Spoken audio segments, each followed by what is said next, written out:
ভালোবাসিস? বাসি তো। কতখানি? 5 কেজি। ভালোবাসা কেজিতে হয় নাকি?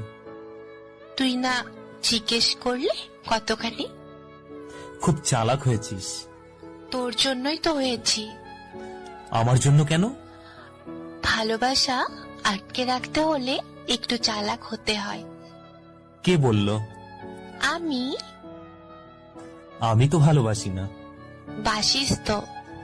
না না, ভালোবাসি না। কেন? তোর এমন মনে হচ্ছে কেন? কারণ আমি তো বাবু, জানু, সোনা এসব বলি না। চলবে। সপ্তাহে মাত্র একবার ফোন করি। চলবে। ইনবক্সে ভালোবাসার ঝড় তুলি না। তাতেও চলবে। কেন চলবে? এসবে ভালোবাসা থাকে না, তাই।